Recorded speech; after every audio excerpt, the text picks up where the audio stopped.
Olá, amigos do canal Spook Houses Casas Assombradas, aqui é o Rodrigo e hoje darei início a um podcast impressionante. Falarei sobre a história, a vida, os desafios e os conceitos abordados por nada mais, nada menos que o reputado exorcista da Diocese de Roma, Sr. Gabriele Amorfi. Por isso digo, sentem-se e se acomodem, porque o fascinante mundo do Vaticano abre suas portas para elucidar nossos olhos e nossa mente sobre esse incrível tema. E bons sustos a todos nós. De acordo com Dom Manuel Pestana Filho, bispo emérito de Anápolis, Brasil, nós precisamos de exorcismo. O grande Papa Leão XIII entrou no século XX ainda apavorado pela visão que tivera da formidável presença diabólica em Roma para a perdição das almas. Desde 1886, mandara a todos os bispos rezar a oração de São Miguel Arcanjo, escrita por ele de próprio punho, como também um exorcismo maior que recomendava a bispos e párocos para recitarem com frequências nas dioceses e paróquias. O século do homem sem Deus, anunciado por Nietzsche, transforma-se no século de Satanás, que prepara o seu reino com a Primeira Guerra Mundial, implanta o comunismo ateu e tirânico, contra Deus e contra o homem na Revolução Bolchevista de 1917, semeia a Europa inteira de ruínas e sangue com a Segunda Guerra Mundial, fruto dos poderes das trevas.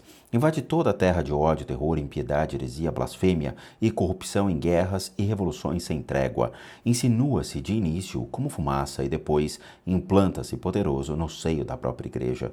Tudo isso Nossa Senhora confidenciaria aos videntes de Fátima exatamente no mesmo ano da tragédia russa.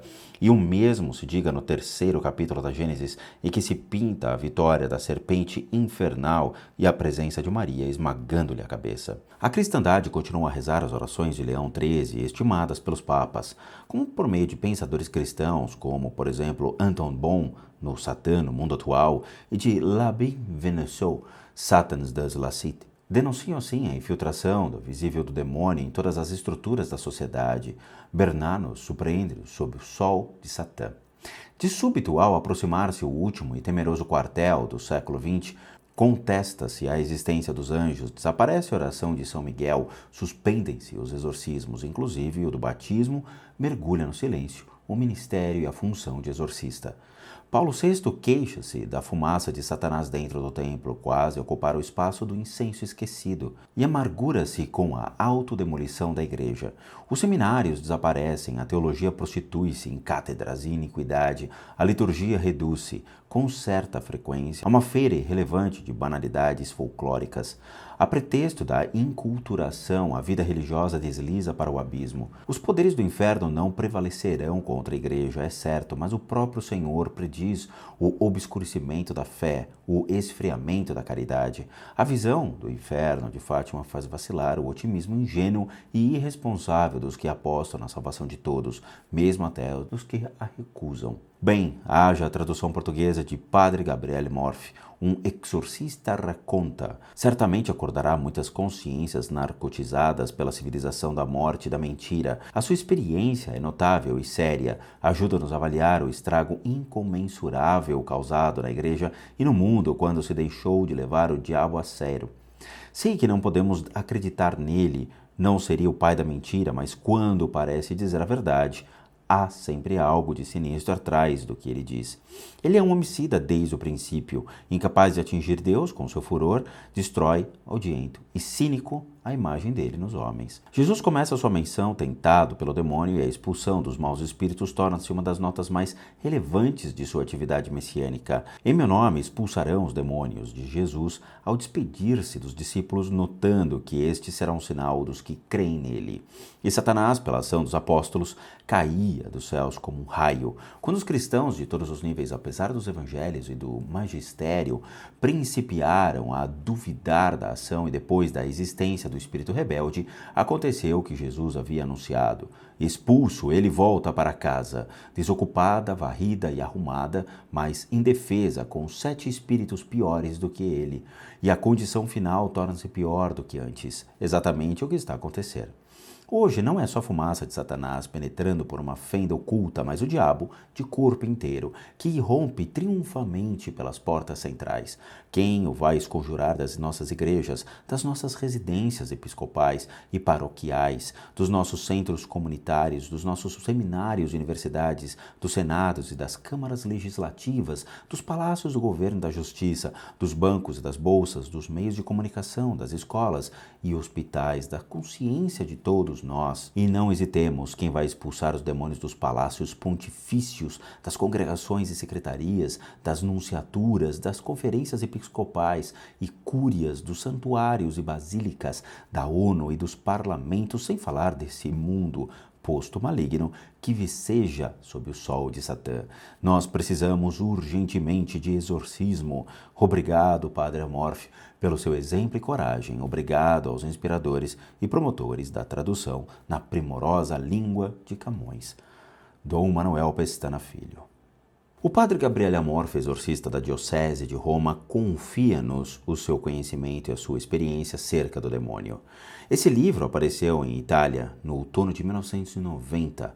Teve 8 edições durante os primeiros 12 meses. É o maior sucesso das edições deonianas em Roma desde a sua fundação, um sucesso perfeitamente explicável, uma vez que seu verdadeiro perito e executante faz luz realista sobre esse domínio mal conhecido e dá resposta necessária às questões que se colocam nessa situação confusa e cheia de contrastes, hoje em dia com efeito.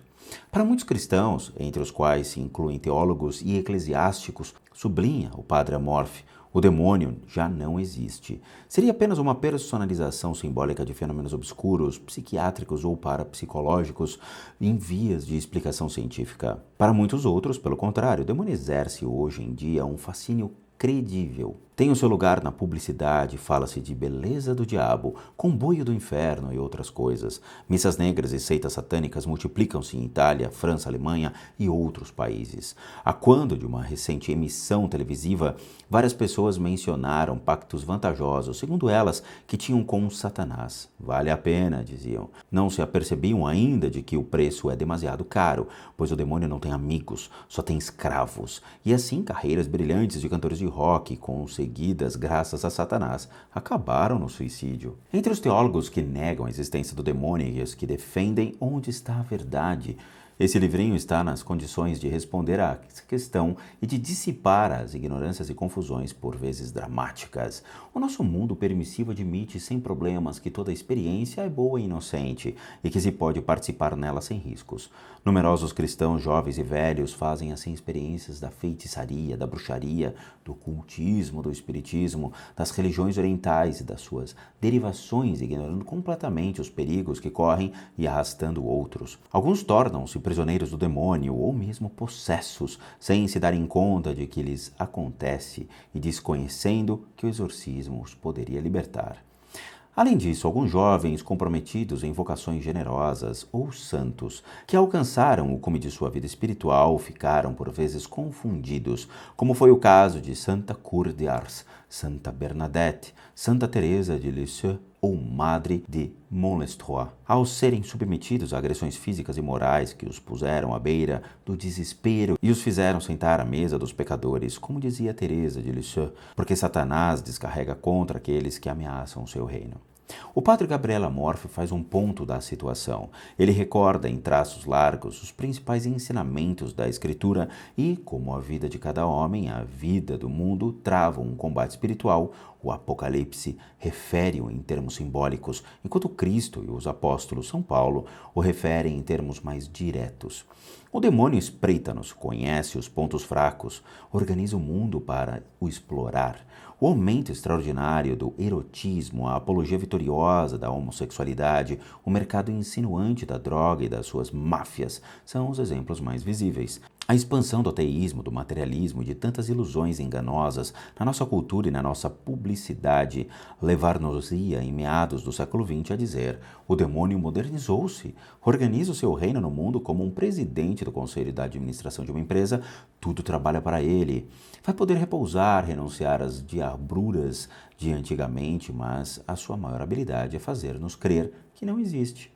E não é demais dizê-lo, hoje explora o sucesso assim adquirido e os casos de infestação e possessão multiplicam-se a todos os níveis, constata Gabriele Morphy, a tal ponto que o desinteresse crônico de uma larga parte da hierarquia em relação ao demônio está hoje em vias de mudar devido à pressão da urgência. Bom, mas afinal quem é o padre Gabriele Morphy? O padre Gabriele Morphy estava bem preparado para escrever esse livro pela sua dupla competência de exorcista e jornalista, com uma experiência única e de primeiro plano. Ele nasceu em 1925. Gabriele Morphy empenhou-se desde 1935 na ação católica, primeiro como um chefe do grupo de aspirantes, mais tarde dirigente da FUSI universitária, conquistando a sua graduação de jurista. No fim da guerra, participou na perigosa luta contra o fascismo nas fileiras dos partidários católicos. Com menos de 20 anos, tinha a graduação de capitão.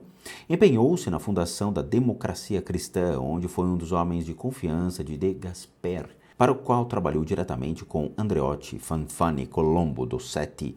Era, além disso, vice-presidente nacional da Juventude Democrata Cristã.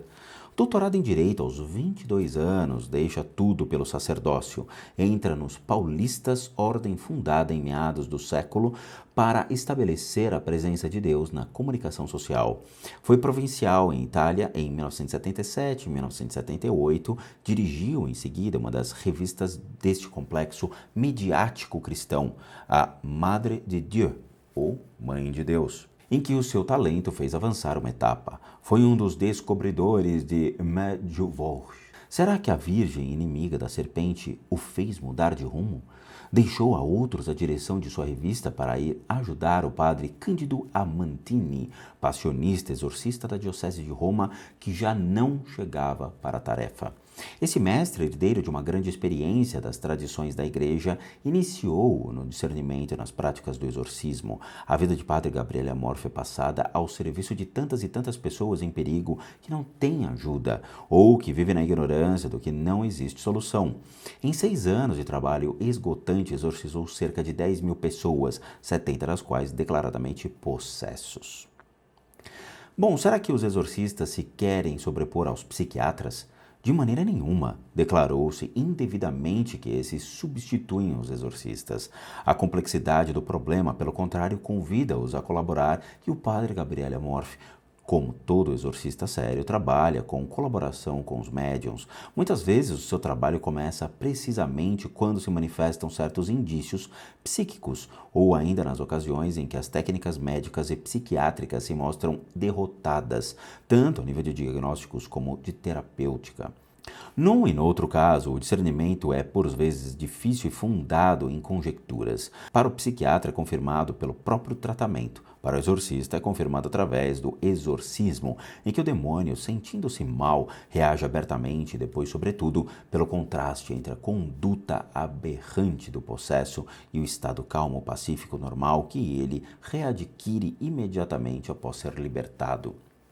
O papel do exorcista não é fácil, não é compreendido, é duro, tanto a nível de trabalho como de estresse. A saúde de Padre Morphy sofreu com isso. Ele continuava, ainda que com os riscos, a submeter-se a uma disciplina da vida rigorosa e a tentar a formar novos colaboradores. Na realidade, a procura aumenta nos locais onde os exorcistas exercem as funções normais da igreja. É, pois, um grande benefício para tantas pessoas deixadas ao abandono nos seus problemas obscuros que recorrem a adivinhos, feiticeiros, bruxos, como duplo prejuízo relativamente à carteira e às tribulações. O Padre Morphy, o mais amável dos homens, não perdeu seu temperamento lutador que já tinha levado a pegar em armas contra Mussolini e, posteriormente, a participar do combate pela instauração da democracia na Itália.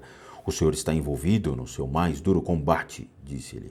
"Sim, mas é aquele que me dá mais satisfação pastoral, porque a percentagem dos que reencontram profundamente a fé entre os não praticantes tentados ou possuídos por Satanás é muito maior do que a que pude constatar nos meus ministérios anteriores." Esse livro denuncia a conspiração do silêncio sobre o combate espiritual e o papel do demônio. Isso não significa que o padre Morphy valorize a importância das potências inferiores. Cristo é criador. É vencedor, como ele próprio ensina desde o princípio.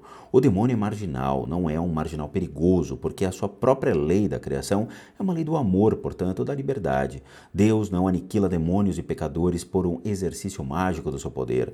Deixou os anjos caídos muito superiores ao homem, à sua liberdade, à sua inteligência e ao seu poder. Segundo a Escritura, Satanás é o príncipe deste mundo. Deus não destrói o adversário exteriormente, pelo sopro da sua boca. É a justiça imanamente que opera. Hitler destruiu-se pelo seu próprio erro, e aqueles que fazem pacto com Satanás acabam muitas vezes no suicídio, porque um tal pacto não tem outro resultado senão a infelicidade e a catástrofe. A explicação profunda deste combate é que Deus salva o mundo somente pelo amor na liberdade. O príncipe deste mundo aparentemente ganhou a sua batalha contra Deus, pôs rapidamente fim ao ministério de Cristo na terra, tramando mesmo eficazmente a sua morte através das cumplicidades teatralmente engendradas por Judas, seu apóstolo, pelos príncipes dos sacerdotes e pelo governador Pilatos. Mas foi assim que Cristo deu a maior prova do amor, de onde surge a vitória e a sua ressurreição. Ele ultrapassou a barreira do pecado como os jatos atravessavam a barreira do som, mas sem violência nem alarido. O combate continua, deve ser ganho em cada época, em cada lugar, em cada vida. É o mais real e o mais grave dos combates, cujo sucesso é o mais assegurado. Mas em cada etapa será a vitória do amor. Os exorcistas existem para libertar os homens das ciladas específicas e muitas vezes derrotantes desse combate espiritual. Bom, meus amigos do canal, esse foi somente a introdução dos conceitos que estão por vir e que compõem a base do Vaticano sobre aqueles que seguem o caminho do combate contra o mal. Espero que tenham gostado e espero vê-los então nos próximos capítulos. Grande abraços a todos e bons sustos!